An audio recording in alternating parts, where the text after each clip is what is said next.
Hey, welcome back to Striving Artist. I'm your host, Arlene, and I'm super thrilled for our guest today. He's a good friend of mine. He's a music producer, multi-instrumentalist. He's a looper, also an actor, and we're here in his studio. I'm so happy to introduce to you guys Nickname. Thank you so much for being here. Thank you for coming. No problem. Yeah. I love this studio. Newly renovated, but I got to work with you on a couple of my songs. For my last record. Yeah. And awesome thing about Nick is like your way of working is super chill. And there's no like in my experience at least, it's very comforting. Like a lot of the things that we did, especially vocally, like you pushed me. Have you found that it depends on what artist you're working with? Like you try to figure out what kind of vibe they go with to get the best out of them? Yeah, for sure. I mean, there's not like a one-size-fits-all approach, right? Some artists are very timid about their singing. Some are like one-take wonders who just show up and they're just loud. Right? So for someone like that, maybe you give them a little bit more space and you just let them be their own wild self. And then for someone who maybe needs a little pushing, yeah, you approach it differently. That's cool. Different personalities, right? Then did you learn that through time, or is that something that is that an experience that you had in the past where you're like, oh, that worked for me as being recorded? Right. Most likely. Yeah, I mean, it's just a reflection of learning how to deal with people as a whole, right? Like, yeah. Cool. I'm curious, do you remember the first song that you finished, the first song you ever finished producing? When you started? Oh, no, I don't. No, you don't. No, how about like one of your first moments or memories of like something that you completed, that you accomplished? It would be, I mean, we're talking, I was a kid because I started getting into production when I was like 13, 14. Wow. Yeah, not knowing you would even call it production. Like it was just me trying to get, it was means to an end, right? Like I had, I think it was like a Casio or something that had like a little multi-track recorder in there. What? Yeah, and I remember I just trying to layer sounds, and like it came with like drum sounds and stuff. So just me trying to like make a band sound out of this thing. And you know, it's like baby steps. Like I didn't know to maybe do the rhythm track first and then everything else. So I remember the first time I tried recording something, I started with the piano. Okay. And then I proceeded to record drums on top of that. And spoiler alert, that doesn't work most of the time. So I guess it would have been something like that. I remember at some point sitting back. Before that, there was a cassette tape thing where I had to like record. I would record. It was like a 2-track. So I would record one instrument, then the next instrument, then bounce that into one track, and then record on top of that. If I made a mistake, I had to have a backup cassette of the previous take so I could go back and redo it. Right. Yeah, so I think I did some like little mini cover cassette. So that will probably be the first time that I like sat back and listened to something that I did. Yeah. Right. That's cool. I like that you brought that up because like a lot of the artists that are watching, a lot of artists that, you know, want to create their own life with their creations. I think all of us started something that we like young and not really understanding what it could potentially be. Right. You know, so like you doing that, was that kind of like trial and error? Did you see anybody do that, or like you were just... No, it was total trial and error. So cool. For sure. I mean, you gotta remember, this is much pre-YouTube, right? Right. Yeah, I'm Cassettes. older than I look. So yeah, I mean, the cassette was pretty outdated by then. Right. But this was what I had available to me. Just so it happens, this cassette recorder happened to have like a double track thing, so I was able to experiment with that. Right. But yeah, it's just me trying to figure things out without any clue how it was done. That's so cool. You know? And throughout time, you've been creating since then. Yeah. And was there a time, like, do you remember the moment that you're like, hey, I can make a living out of doing this? Or was it kind of natural? And it was a slow transition, I guess. I mean, I went to school for production when I was, I don't know, 21, 22. And it was just, it seemed like a natural extension from being a musician to try and get more into the engineering side of things. Right. And then while I was in school, I started I started meeting a lot of artists and networking and stuff, and little by little I started getting busy. Yeah. At first you don't make a whole lot of money, but you know, if it's the thing you want to do, you just stick by it and you just somehow just pay the bills. Yeah. And yeah, I think it wasn't until many years later that I was like, oh, I might actually pull this off. I might actually get to make a living doing this. Cool. Yeah. That's awesome. Yeah, it's cool, and it's cool too that you have this idea that you have to be an international name in order for you to actually make a living doing this, right? Right. There's different degrees, there's different tiers of it. Like I'm still working towards building my profile, right? Mm-hmm. And there's some things that are like down the pipeline that I'm pretty excited about. But the good news is that even if that doesn't materialize to be international successes, if you will, mm-hmm. I'm still paying my bills. Right. You know what I mean? That's cool. That's really Yeah. comforting to hear.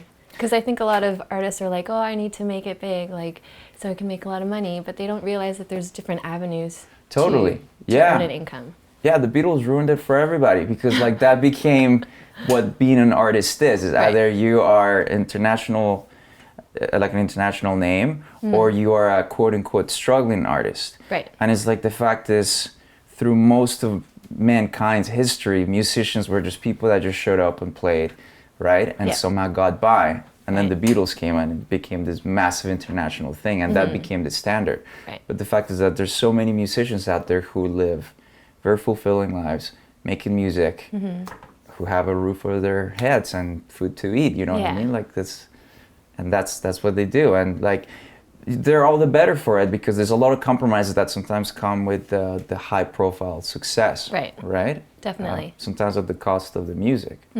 That's true. Sometimes. Yeah. Not always. You mentioned about when you were at school, you were networking.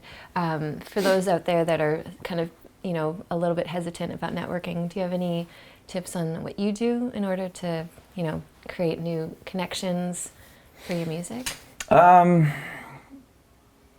I don't know. I mean, I guess I would say, I would just emphasize the value of networking. I mean, that's actually what I got out of school mostly, was the fact that I was surrounded by people who were like-minded and who wanted to get into the same things, which Right. is motivating. It's also, you start to build a network where it's like we all kind of grow together. So now I will call someone that I went to school with who's now in a position that might be a very valuable open door for me, Right. and vice versa, right? Cool.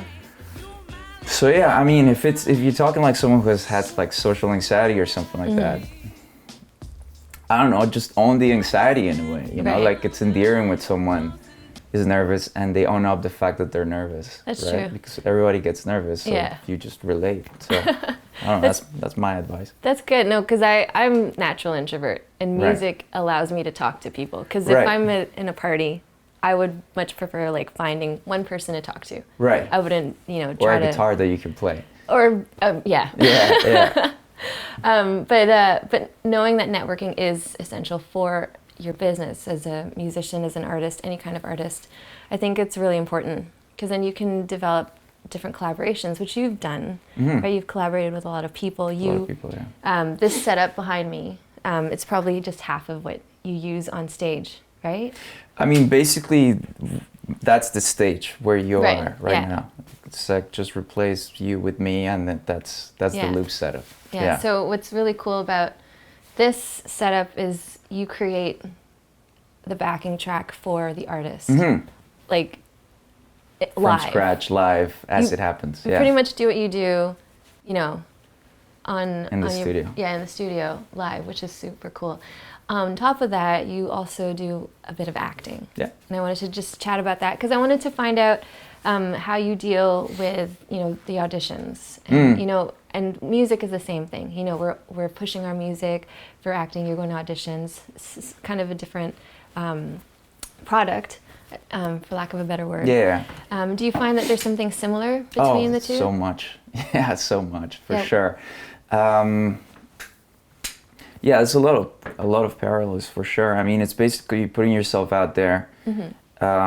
You are dealing with mostly rejection, right? Yeah. That's just the name the game. They feed into each other in many different ways. You know, like I got into acting just kind of by accident. Right? Okay. I was doing photo shoots, doing music projects, and then someone said you should look into like doing on-camera stuff. I thought they were pulling my leg, to be honest. But sure enough, they got me in touch with an agency, and then I did some print ads, which led to some commercials, which led to some like minor TV stuff. Right. And you know, I thought they were very separate things, music and acting, but over time I realized that the one feeds the other and vice versa, even from a branding point of view. Right. You know, because I've been in situations where I've done TV stuff that actually involves a little bit of music. I did this show called Odd Squad. Okay. And I was a musician in the episode, right? Which now becomes almost endorsement for me as a musician. For sure, yeah. Right? Or I did, I was on a billboard for a Beck commercial, the cab company, when they reached like their 50th anniversary or something like that. Right. And it's just me looking like a goof, looking into the horizon inside a Beck cab. Yeah. But that came out the same week as Canada Music Week, so I was out networking a lot, and just having this goofy billboard bought me credibility with anyone that I was talking to. Right. Even though it is no indication of my production skills or lack thereof, right? But somehow that phase on that billboard is like, oh, this guy is someone you want to do business with. Right? Oh, that's cool, man. Yeah. So. Sweet. So yeah, they kind of feed each other. And then as far as the audition aspect of it, yeah, it gives you thicker skin, for sure. Yeah. Yeah. That's auditioning, cool. Yeah, auditioning is a great way to build thick skins. Yeah. Yeah. That's really that's a good tip if people are ready for that. Yeah. Yeah, and well, you know what? I don't know that I was when I started doing it. Right. Yeah. So you probably, I mean, I don't remember my first audition, but I'm sure I went in and then walked out in the middle of a personal crisis, probably. Like, it's not a comfortable experience, even to this day. I mean, I've been doing it for probably 10 years. But over time, you're so used to the fact that you go there, make an ass of yourself, and get on with your day, that eventually you just walk in, you do it, you forget about it, and then suddenly the phone rings, and it's like, oh, you like that? Okay, cool. Cool. Yeah, I'll see you on set, right? Yeah. You learn to kind of not care. Right. Yeah. That's interesting. You care, but you don't care. Like you kind of let it be where it was. Yeah, and this is a sweet spot, right? Because you have to care somehow. Exactly, yeah. Right? But you have to put it in the right place in your head. So like, let me give this a fair shot. Right. And then move on with my life. Nice. Right? Every time I've done an audition these days, like as soon as I leave the room, I just get back to my business. I forget about it. Awesome. Yeah. Cool. Well, I'll let you get back to your business. Thank you so much for chatting with us. So and hopefully you've inspired people, all our audience members out there, for our Striving Artist series. Stay tuned. We'll be back after the break.